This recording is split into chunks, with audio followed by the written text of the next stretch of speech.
High বন্ধুরা, কেমন আছো? আশা করি তোমরা সবাই খুব ভালো আছো। তো সবার প্রথমে বলি গুড মর্নিং। তো চলো দেখতে থাকো, সঙ্গে থাকো সারাদিন কি কি করি। যদি ভালো লেগে থাকে আমার ভিডিওটি তাহলে লাইক কমেন্ট শেয়ার অবশ্যই করবেন। দেখো আমি পিটাচ্ছে, দেখো কি করলাম। ও বাবা, আবার একটা হামি দাও। ঘরের ভেতর তো শীতকালে ঠান্ডা লাগে, তাই বাইরে বসেই আমরা টিফিনটা করি। টিফিন করার পরে আমি চলে এসেছি রান্নাঘরে রান্না করতে। এখন বেগুনটা কেটে নিচ্ছি। আজকে করব বেগুন ভাজা আর সবজি দিয়ে ডাল আর মাংস আর চাটনি, আর কিছু করব না। চলো দেখতে থাকো, সঙ্গে থাকো। আশা করি আজকের ভিডিওটি তোমাদের ভালো লাগবে।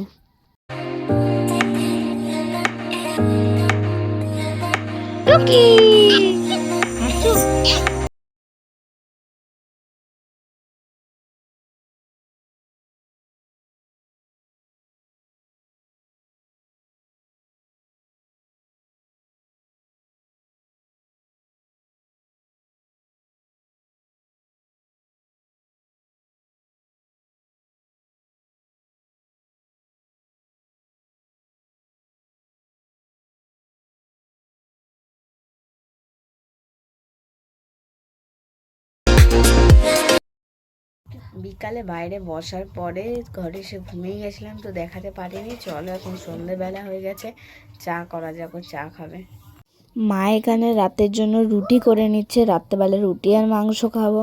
আর এখানে চায়ের জল আমি বসিয়ে দিয়েছি। তো চাটা করে খাটে নিয়ে চলে এসেছি। আসার পরে দেখো, শীতকালে গরম চা কিন্তু খেতে ভালো লাগে সন্ধ্যাবেলা, তাই না? খাওয়াতে চলে আসো। তো চাটা খাচ্ছি আর গল্প করছি, আর ওর মুখ দেখাতে দেয় না, কারণ ওর লজ্জা লাগে, তাই ওর মুখ দেখাতে দেয় না। ও তো বললো খাবে না, আর ও যদি খায় ওটা রাখো, ওটা রেখে আমাদেরকে দাও।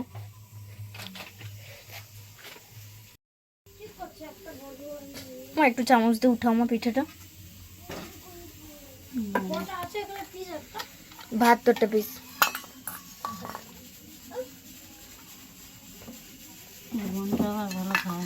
ও খায় না, আমার চুষিগুলো খেতে যে ভালো লাগে না।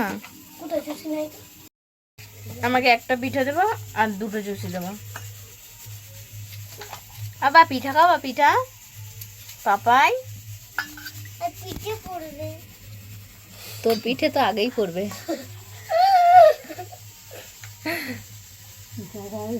ওকে পিঠের খাবার কথা বলছি, ও বলছে আর পিঠে পড়বে।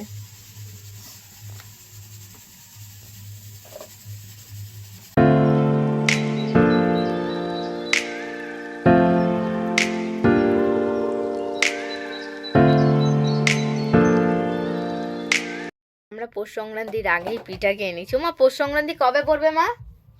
এই তো কত তারিখে জানে পড়বে। সংক্রান্তির আগেই আমাদের পিঠা খাওয়া হয়ে গেছে। দেখো আমার ঘরের অবস্থাটা কি, পুরো গুছাতে হবে। নিচে জামা কাপড়, খাটের ওই অবস্থা, টেবিলের উপরে এই অবস্থা। চলো দেখতে থাকো আর সঙ্গে থাকো। কি চারিদিকে জামা কাপড়, আমার ঘরে যেদিকে তাকাবে সেদিকেই দেখবে জামা কাপড়। দেখি কালকে বা পরশু দিনের মধ্যে আমি ঘরটা ডেকোরেশন করবো, তো তোমাদের দেখাবো। আমার আগেও ঘরটা ডেকোরেশন করা ছিল খুব সুন্দরভাবে, দেখবে আমি তোমাদের একটা ছোট্ট টিকটক ভিডিও দেবো, তো ওর মধ্যে আমার ঘরটা পুরো সাজানো ছিল, আমি তোমাদের দেখাবো। আর এখন তো ঘরটা একটু ঠিক করা হয়েছে, তাই জন্য আর ঘরটা সাজানো গুছানো নেই। আগের ঘরটা দেখবে, তাহলে বলবে আমি কেমন গুছিয়ে রাখতাম। আর তখন আমার পাপাইও হয়নি, তাই গুছাতে পারতাম। আর এখন পাপাই হয়েছে, তারপরে আর গুছানো যায় না। ও এটা ফেলে ওটা ফেলে, কখন আর গুছাবো। নিচে এত জামা কাপড়, টেবিলের উপর জামা কাপড়, খাটে জামা কাপড়, চারিদিকে আমার জামা কাপড়।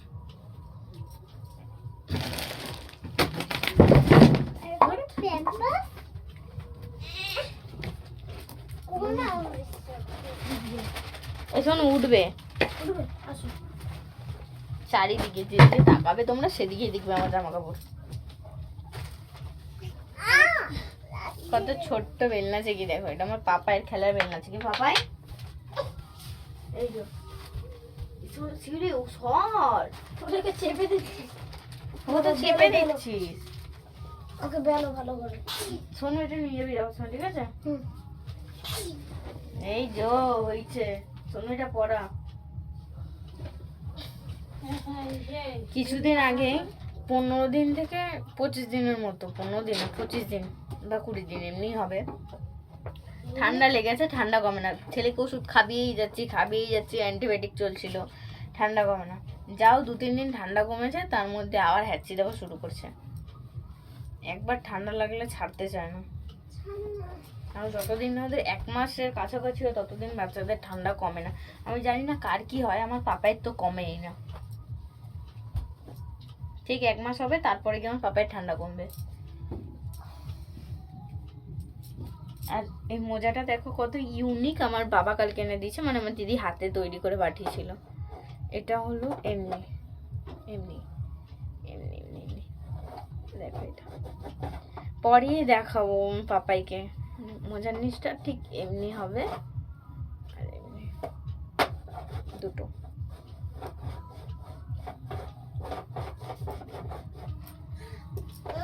ওই দুটো বাচ্চাকে দেখছো, ওটা হলো আমার ভাগনা ভাগ্নি, মানে বড় ননদের বড় ছেলে, আর ওটা মেয়ে।